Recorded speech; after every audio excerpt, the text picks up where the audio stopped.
कुछ लोग इतिहास रखने में लगे हैं, कुछ इतिहास रचने में। अब आपको तय करना है कि इतिहास रखना है कि इतिहास रचना है। चलिए भाई, आज हम चर्चा करने वाले हैं राष्ट्रपति की वीटो पावर पे।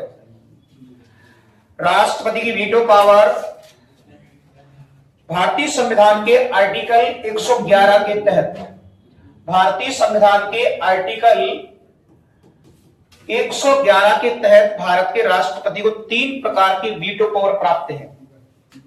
वीटो पावर का मतलब होता है निषेधाधिकार शक्तियां। निषेधाधिकार का मतलब होता है मना करने की शक्ति। तो राष्ट्रपति को 3 प्रकार की वीटो पावर प्राप्त है। कौन कौन सी प्राप्त है? वही एक प्राप्त है एब्सोल्यूट वीटो।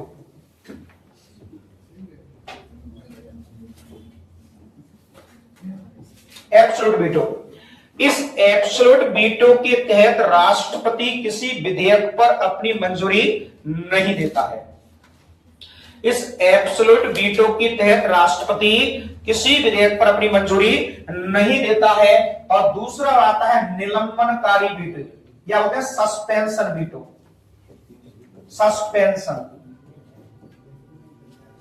सस्पेंशन वीटो या ऐसे बोलते हैं निलंबनकारी वीटो। इस वीटो शक्ति के तहत राष्ट्रपति किसी विधेयक को पुनर्विचार के लिए संसद के पास भेजता है। इस वीटो शक्ति के तहत राष्ट्रपति किसी विधेयक को पुनर्विचार के लिए संसद के पास भेज देता है। और तीसरा बेटा आता है पॉकेट वीटो। तीसरा कौन सा आता है? वही पॉकेट वीटो, या ऐसे बोलते हैं जेबी वीटो, या बोलते हैं वही जेबी वीटो बोलते हैं इसको ही,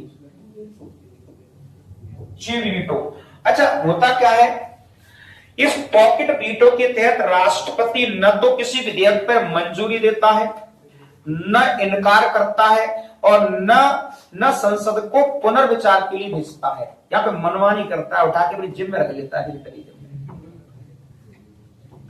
तो भारतीय संविधान के आर्टिकल 111 के तहत राष्ट्रपति को 3 प्रकार की वीटो पावर प्राप्त है। वीटो का मतलब होता है निषेधाधिकार शक्ति, मना करने की शक्ति। राष्ट्रपति के पास 3 प्रकार की वीटो पावर है। सबसे पहला